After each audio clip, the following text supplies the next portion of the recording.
요한계시록 이제 6장부터가 우리들이 생각하고 있고 예상하던 그 내용들의 시작인 것을 보게 됩니다. 먼저 여러분 6장부터 이제 인이나 나팔이나 대접 심판에 관한 이 환상의 계시를 우리가 생각할 때에 요한계시록을 어떻게 이해하느냐의 점을 놓치면 안 됩니다. 그러니까 우리나라뿐만 아니라 미국에서 유행했던 요한계시록 해석의 방식이 있는데 그것이 이제 소위 말하는 세대주의적 종말론 해석입니다.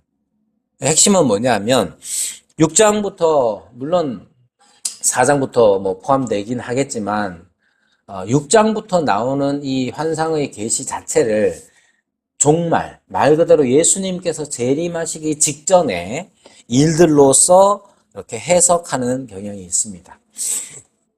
그렇게 해석하는 경향이 있지만 우리 정통 신학 그리고 정통 개혁파 신학에서는 두 가지 계시록에 대한 종말론에 대한 이해가 있는데 특히 계시록에 나오는 천년왕국이라는 그 단어를 사용해서 천년이라는 이 기간을 사용해서 이 천년을 어떻게 볼 거냐의 문제인데 많은 개혁파 신학의 신학자들은 무천년설이라고 하는 천년이라는 이 천년 자체가 말 그대로 숫자 천을 의미하다기보다는 오랜 기간을 즉 예수님의 초림에서부터 시작해서 예수님이 승천하시잖아요. 초림하시고 승천하시잖아요. 그리고 다시 오시는 그 재림 그 기간 동안이 정해져 있지는 않지만 굉장히 지금도 2000년 이상이 지났으니까 그 오랜 기간을 천년이라는 상징적인 것을 사용해서 표현한 것이다. 그래서 예수님이 다시 오실 때까지의 전체적인 것들을 이제 천년이라는 의미로 해석을 합니다. 그리고 개혁파 신학 안에서도 역사적 전천년설이라는 것이 있는데 그것은 약간 우리에게 좀 익숙합니다. 그래서 다가올 심판, 다가올 재림 앞에서 여러 가지 환란들이 닥칠 것이고 이 환란의 때가 지나면 이제 주님께서 오셔서 천년왕국이 도래하게 될 것이다. 라는 간단하게 설명하면 그렇게 되는데요.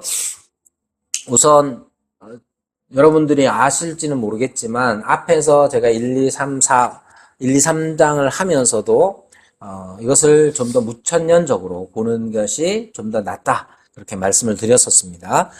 그런 입장에서 6장의 해석을 하고자 하는 것이니까 여러분들은 요한계시록을 자세히 공부한 적이 거의 없을 테고 또 자세히 공부를 안 했기 때문에 그냥 듣고 보고 한 내용들이 많아서 제가 지금 해석하는 이 방식에 대해서 기존에 알고 있던 것과 다르다라고 생각하실 수도 있습니다. 그럴 때에 여러분들이 알아야 하는 한 가지는 지난번에도 말씀드렸지만 요한계시록의 해석에 있어서 같은 개혁파 신학 안에 같은 보수적인 신학을 가지고 성경이 하나님의 말씀이다. 정확무오한 하나님의 말씀임을 믿는 사람들 안에도 요한계시록의 해석에 관한 이것이 환상으로 주어진 계시이기 때문에 여러 가지 묵시적인 방법들을 상징들을 사용해서 주어진 계시이기 때문에 해석하는 것들이 조금씩 다를 수 있어요. 조금씩 다를 수 있기 때문에 여러분들이 들었던 말 때문에 제가 드리는 이 해석 내용과 다르다고 해서 시험에 들 필요는 없습니다. 예를 들면 오늘 나오는 말 색깔들 있죠. 그 색깔들이 무엇을 의미하느냐 상징적인 겁니다. 그러나 상징이라는 것 자체가 다 천편일률적으로 똑같아야 하는 것은 아니기 때문에 그러나 성경적인 배경 하에서 어느 정도 근거를 가지고 해석을 해 나가야 되는 거예요. 자, 그래서 이렇게 길게 말씀드리는 이유는 뭐냐 하면 여러분들이 주로 들었던 특히 여러분들 지금 젊은 사람들 말고 저보다 이제 연세가 있으신 분들이 젊었을 때 혹은 어렸을 때 들으셨던 대부분의 해석은 거의 제가 생각하기에 8, 90%는 다 세대주의적 해석입니다. 그런 세대주의적 해석이 있기 때문에 여러분들이 혹시 내가 들었던 거, 내가 알고 있는 것과 다른데 라고 불편함을 느끼실 수 있을 것 같아서 미리 말씀을 드리는 겁니다. 자, 우선 1절부터 보면 네 생물 중 하나가 우레소리같이 말하되 오라 하기로. 이렇게 우레소리의 근원은 항상 하나님의 보좌입니다. 그러니까 이 6장의 내용을 시작하면서 먼저 하나님의 보좌에서 나오는 하나님의 말씀으로서의 내용들이 나오고 있고요. 2절에 보면 여러분들이 많이 들으셨을 것 같은데 여기 흰 말이 등장을 합니다. 여러분들 만약에 옆에나 밑에 해석이 적혀져 있는 성경들을 대부분 보시면 이 흰 말이 무엇이냐라고 해석해 놓은 것들이 있습니다. 그래서 제 성경에도 어떻게 되어 있느냐 하면 흰 말이 뭐냐? 복음의 메시지가 계속 승리를 거두며 활발하게 전파될 것을 상징한다. 이렇게 해석을 해놨습니다. 그런데 이 흰 말, 그리고 그 흰 말의 탄자가 누구냐 했을 때 흰 말 자체가 사실 성경에서는 흰 말이 순결을 의미하기도 하고 뒤에 요한계시록에 사용되는 백마 같은 경우는 세상에서도 그러하듯이 승리의 상징으로서 사용되는 색이기 때문에 여기에 흰 말과 그 탄자에 대해서 승리와 그리스도로 해석하는 경우가 종종 있습니다. 그렇게 해서 해석하는 경우는 또 그 나름의 의미가 있겠지만 전체적으로 봤을 때 2절에서 나오는 흰 말과 그 탄자는 아마도 이것도 해석의 한 부분이기 때문에 너무 오해하지 마시고요.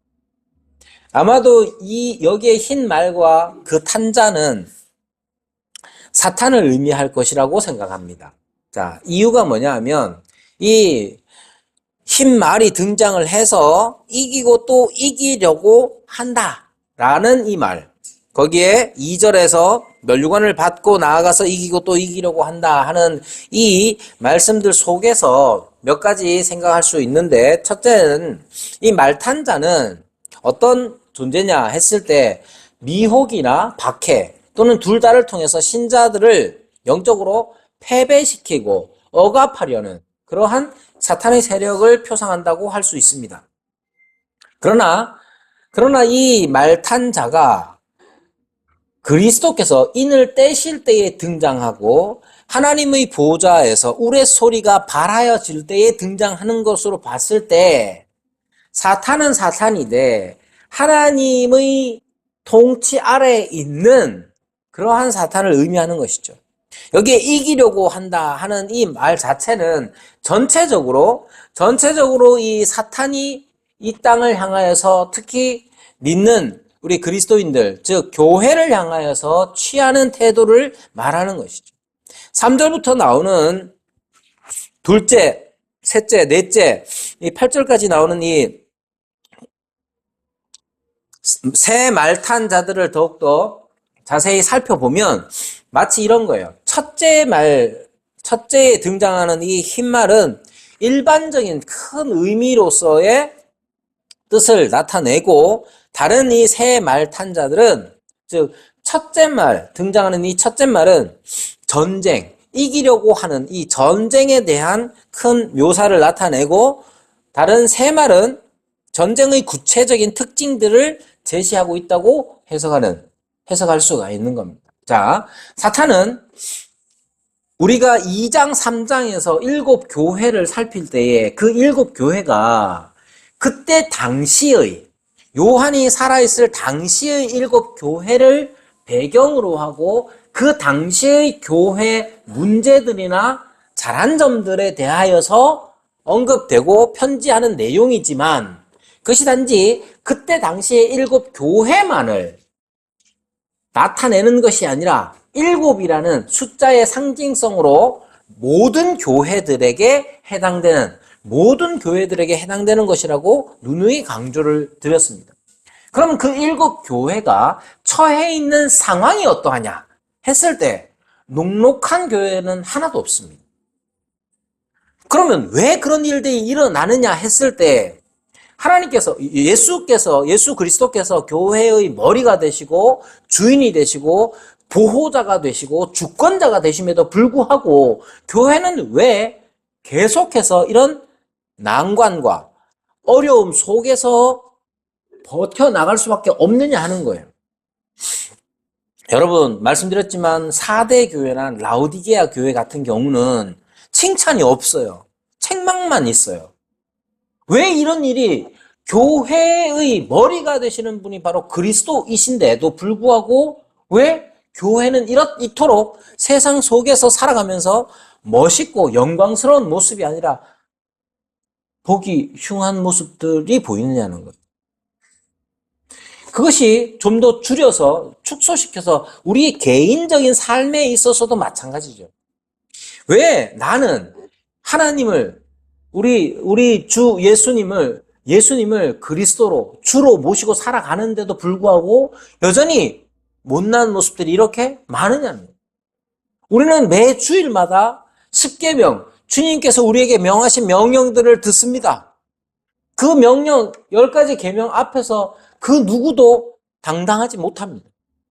우리의 죄가 주님의 말씀 앞에서 드러나면서 부끄럽고 또 스스로 한심하게 여겨질 때 우리의 이 죄에 대하여 이 비루한 우리의 모습 때문에 답답할 때가 얼마나 많습니까? 그것이 확장된 것처럼 여기에 흰 말과 나머지 새 말이 나타내는 바는 사탄이 이 땅에서 계속해서 이기려고 든다는 거예요. 우리 그리스도인들을 또 우리 교회를 여전히 사탄은 마치 우리가 4대 교회와 라오디게아의 모습만 보일 때까지, 물론 그럼에도 불구하고 강조한 게 뭡니까?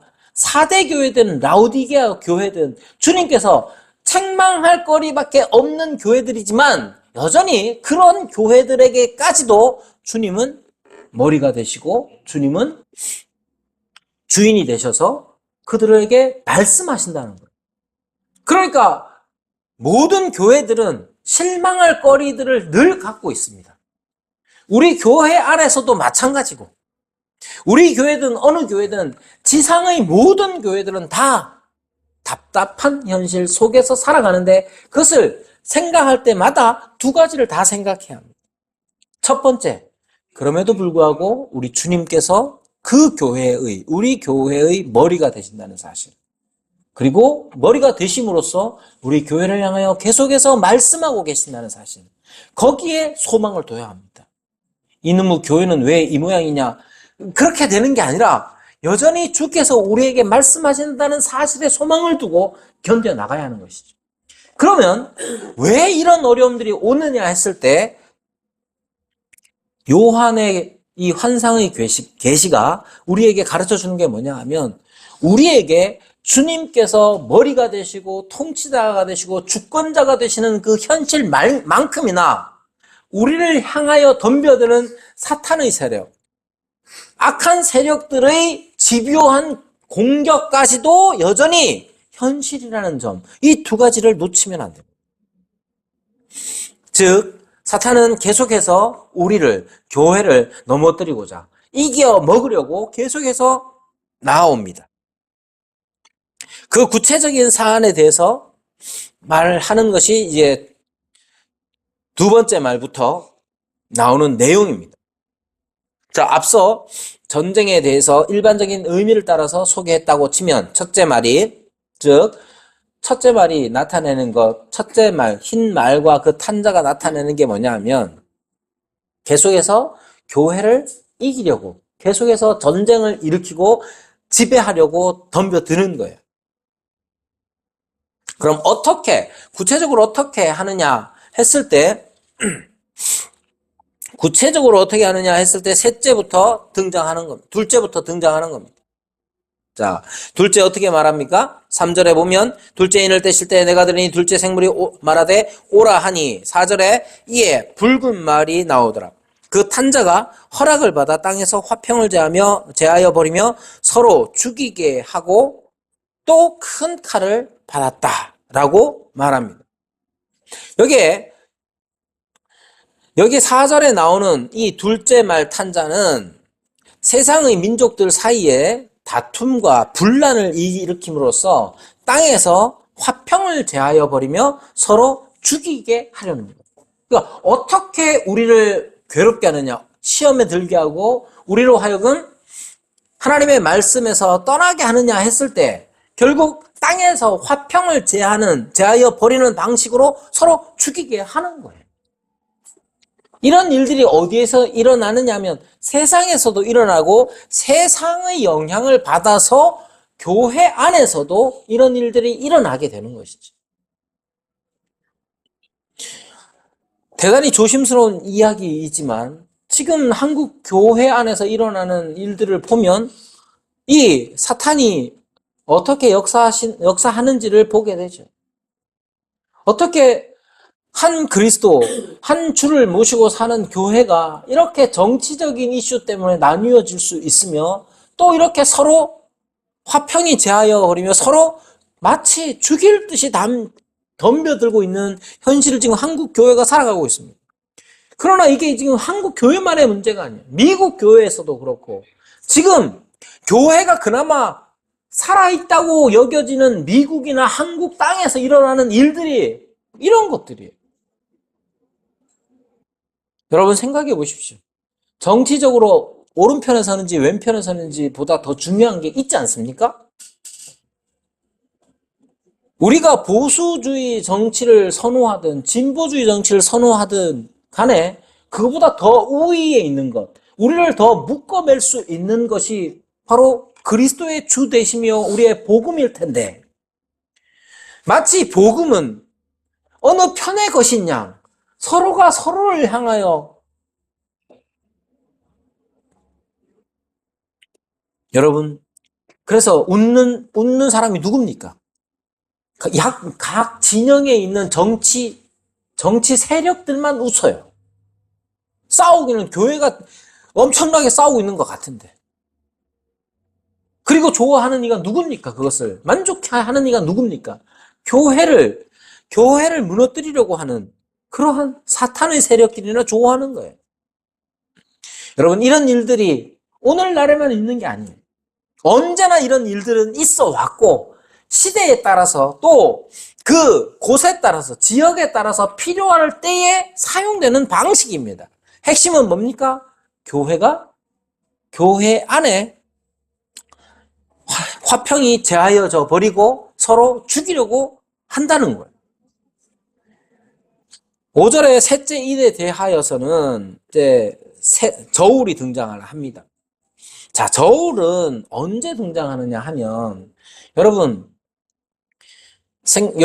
우리가 이제 고대 사회 지금부터 한 2000년 전을 생각해 보면 그때의 저울이라는 것 아니 뭐 그때까지 갈 것 없이 우리 할머니 세대의 저울이라는 걸 한번 생각해 보세요. 예민할 때가 언제겠어요? 힘들 때 예민합니다. 사람들이 다 넉넉하면 한 대를 사도 있잖아요. 한 대를 사도 거기에 수북하게 얹어서 준단 말이에요. 저도 옛날에 어렸을 때 기억이 그래요. 뭐 한 대를 산다. 그럼 넉넉한 시대요 사람이라면 그걸 넉넉하게 얹어서 줍니다. 푹 올려가지고. 그러나 어렵고 각박한 시대는 어떻게 합니까? 푹 퍼가지고 떠 있는 걸 싹 잘라가지고 주는 거죠.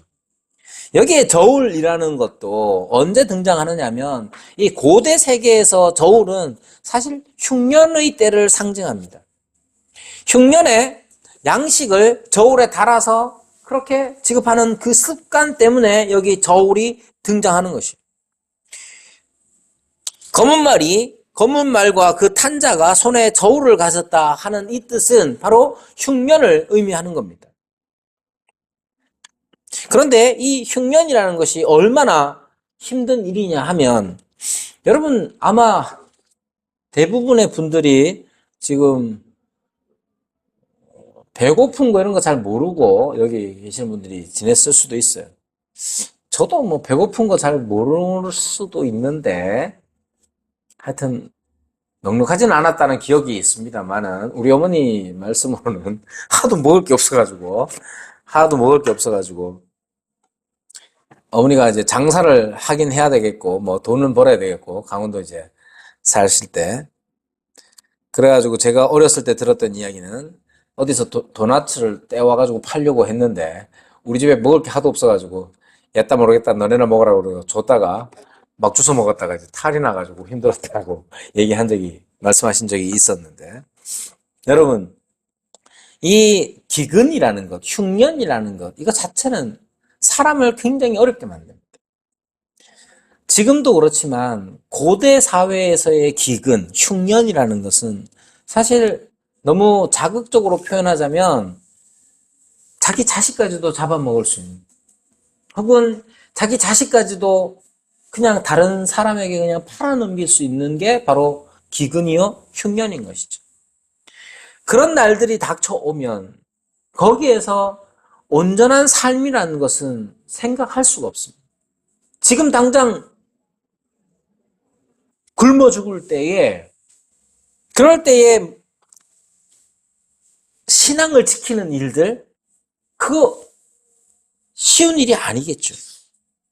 그러나 6절에서는 다른 말씀이 하나 등장을 합니다. 그게 뭐냐? 내가 내 생물 사이로부터 나는 듯한 음성을 들으니, 여기 내 생물 사이로부터라는 이 단어 자체는, 이 말씀 자체는 무엇을 상징하느냐 하면, 내 생물은 보좌를 둘러싸고 있습니다.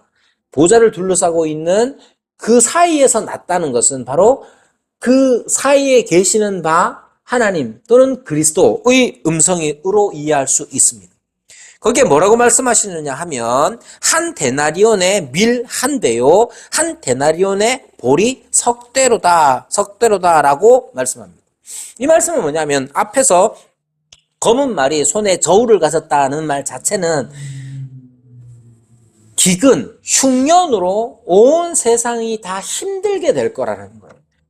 그리고 확장해서 말씀드리면, 이 기근이나 흉년으로 인해서 개인의 삶뿐만 아니라 교회 또한 피폐해질 것을 말씀하는 겁니다. 그런데 또 다른 말씀, 즉 보좌로부터 한 말씀이 나오는데, 그 말씀은 뭐냐면, 한 데나리온의 밀 한 대요, 한 데나리온의 보리 석대다라는 이 말씀 자체는 무엇을 의미하느냐면, 이 기근이 아주 심각하고 흉년이 아주 심각하지만 세상을 완전히 시킬 정도는 아니라는 것을 말합니다. 왜냐하면 한 데나리온은 뭐냐면 그때 당시에 하루 품삯입니다. 하루 품삯을 받을 수 있고 그것으로 살 수 있는데, 하루 품삯이 밀 한 대라는 거예요. 밀 한 대는 어느 정도의 규모냐면 한 가족이 하루 동안 먹기에 충분한 겁니다. 또 보리 석대는 사흘 정도를 버틸 수 있는 양입니다. 그러니까 검은 말이 그 탄자가 저울을 들고 왔다라고 하는 것 자체는 온 세상에 임할 기근, 흉년, 그로 인한 여러 가지 신앙의 시험인 것이죠.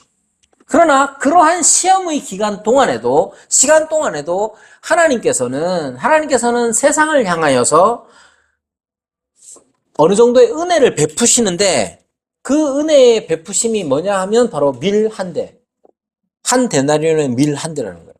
그럼 밀 한 대가 한 가족이 하루 정도 먹을 정도라면 비싼가요, 안 비싼가요? 엄청 비싼 거죠. 그래서 그때 당시의 기준으로만 해도 8배에서 16배 정도 비싼 가격이라는 거예요. 여러분 생각해 보세요. 지금 나가서 일하면 우리 딸 얼마 받노? 한 4만 원 받나?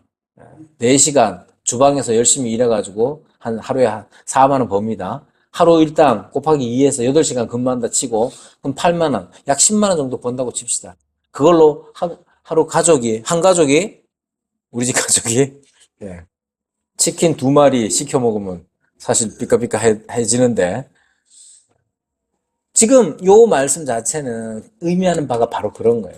한 데나리온의 밀 한 대, 보리 석 대는 겨우 먹을 수 있는. 그 말이 너무 지나치다 이런 게 아니라 하나님께서 온 땅에 기근이 들고 여러 가지 시험을 당할 때라도 하나님께서는 보호하시는 은혜를 베푸신다는 것을 말하는 겁니다.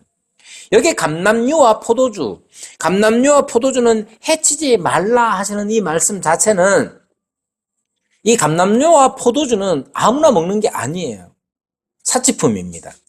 그래서 사치품은 타격을 받지 않는다는 거예요. 즉, 부자들은 어떤 기근이 와도 사실 큰 타격을 받지 않습니다. 모든 사람은 생필품을 구입하는데 자신의 수입을 모두 써야만 살 수가 있었고, 그러나 부자들은 그렇지 않은 것이죠. 이게 사실 인류 역사를 통틀어서 계속해서 나오는 것처럼 부의 매력이죠. 누구는 하루 벌어서 하루 먹고 사는 일이 힘겹기만 한데, 누구는 그것과 상관없이, 감람류와 포도주 같은 경우는 그것과 상관없이 그냥 먹을 수 있는.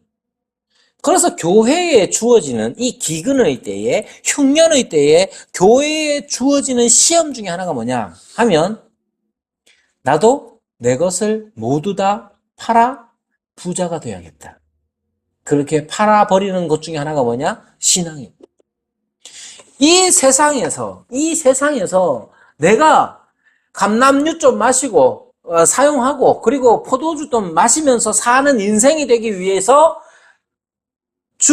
예수님이 그리스도가 되신다는 이 신앙, 그것조차도 우리는 타협하면서 지내는 것이죠.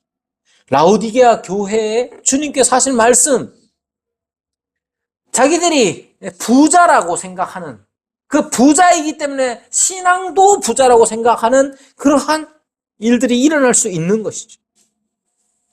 7절과 8절에서는 넷째 인을 떼실 때의 내용이 나옵니다. 여기에 청황색 말이 등장하는데, 어떻게 말하느냐면 그 탄자의 이름은 사망이라는 것.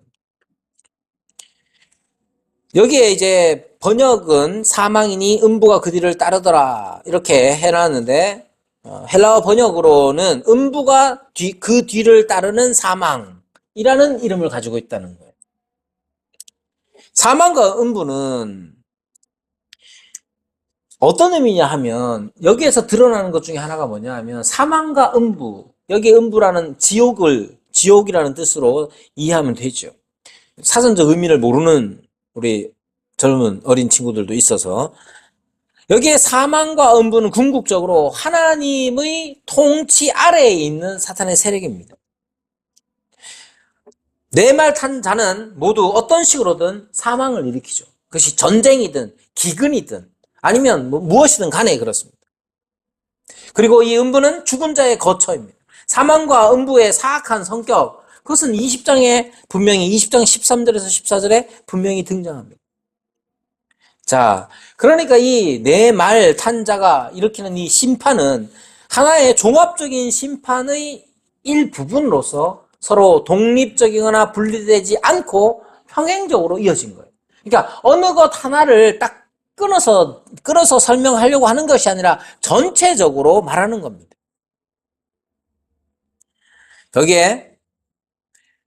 여기 이러한 현실이 바로 교회가 살아가는 현실입니다.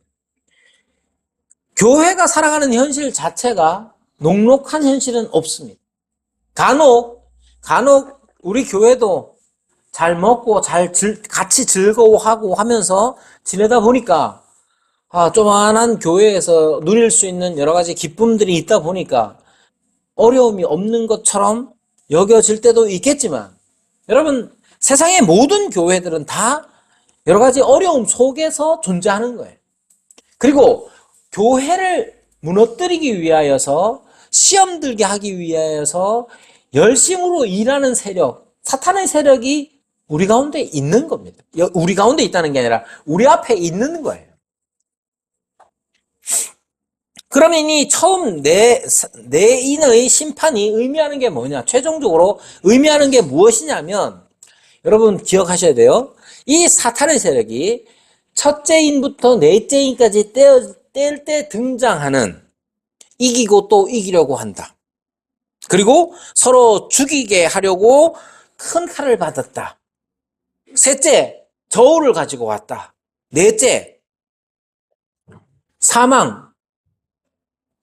이 모든 것들이 다 나타내는 게 뭐냐? 교회는 여러 가지 어려움, 위험 속에 있는 겁니다. 그러나 기억하셔야 될 게 뭐냐면 그리스도는 이 사탄의 세력까지도 사용하셔서 교회 시대 전체에 걸쳐서 연단과 처벌을 위해서 사람들에게 환난을 일으킨다는 사실입니다. 즉, 우리가 어려움을 당하고 시험에 드는 일 왜 일어나느냐? 사탄의 세력 때문에 그렇습니다. 여러분, 교회 안에서 누군가 우리 교회 안에는 그런 사람이 없는데, 그냥 예를 들자면, 누군가 참 꼴보기 싫다라는 마음이 든다고 칩시다. 아니, 왜 말을 저렇게 해? 부터 시작해서, 아니, 왜 저래? 라는 마음이 든다고 칩시다. 그런 마음 들 수도 있죠. 그런데 그게 처음에 드는 그 마음이 다른 사람을 향한 나쁜 생각과 판단들 자체가 계속해서 경고하게 되고, 그것이 계속해서 이렇게 확증 편향처럼 계속 그렇게만 보려고 하는 이런 마음 태도, 그런 거는 어디서 오겠어요? 사탄이 우리에게 주는 것들이에요. 주님이 주시는 건 아니에요.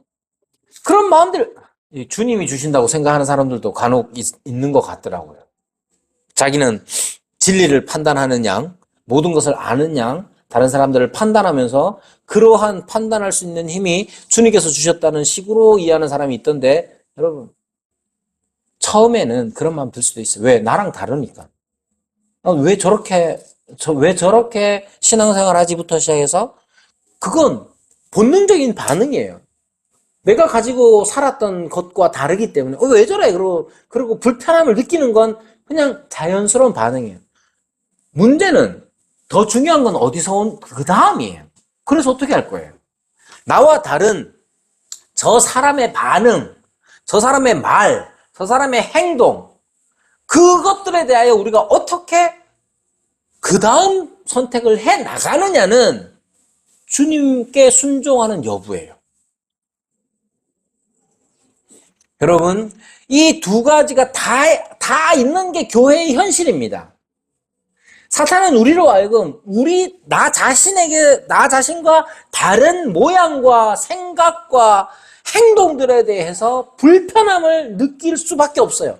사탄은 그 불편함들을 계속해서 밀어붙여서 그 사람을 사랑하려고 하는 게 아니라 그 사람을 자꾸만 정죄하려고 하는 마음들을 계속해서 불러일으킨단 말이에요.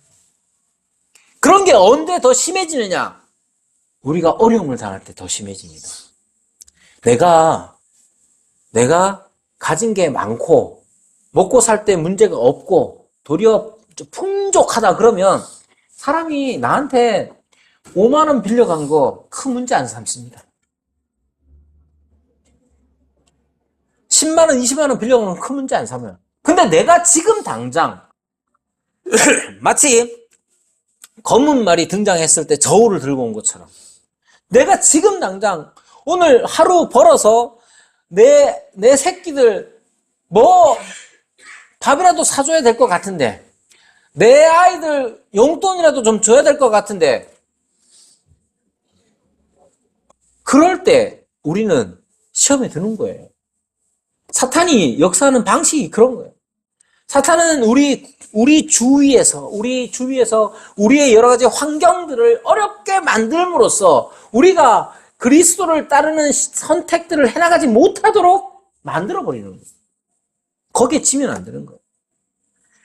지지 않기 위해서 필요한 게 뭐냐? 오늘 말씀이 우리에게 가르치는 게 뭐냐?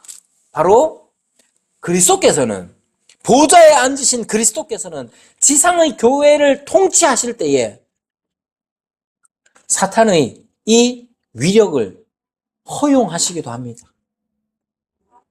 허용하시되 그 허용이 그냥 한번 해봐라 라는 그런 무책임한 의미가 아니라 여러분 연단이 필요한 사람들에게 연단을 위해서 허용하시는 거예요. 또는 처벌이 필요한 사람, 심판이 필요한 사람들에게 심판을 위해서 그 환난들을 허용하시는 거예요. 그래서 우리는 이 땅을 살아가면서 주님께서 오시는 그날까지 모든 교회는 다 어려움 속에 있습니다.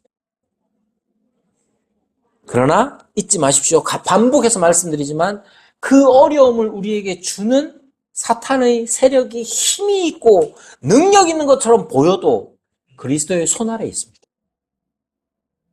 그리스도께서는 우리들에게 그런 어려움들을 허용하심으로써 우리를 연단시키십니다.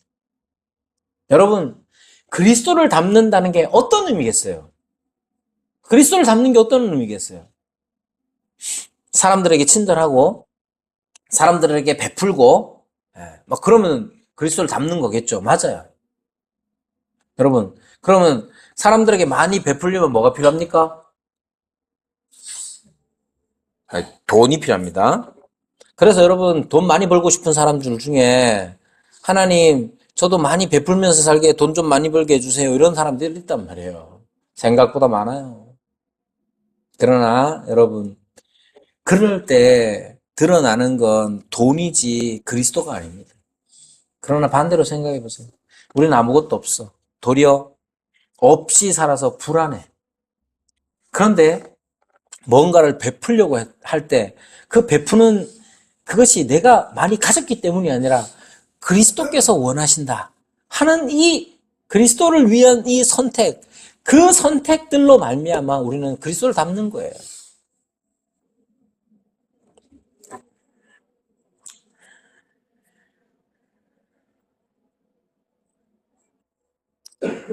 여기에 주님께서 오늘 이 인을 떼신다 했을 때 인을 뗄 때에 일어나는 여러 가지 상황들, 어려움들, 곤경들이 다 있습니다.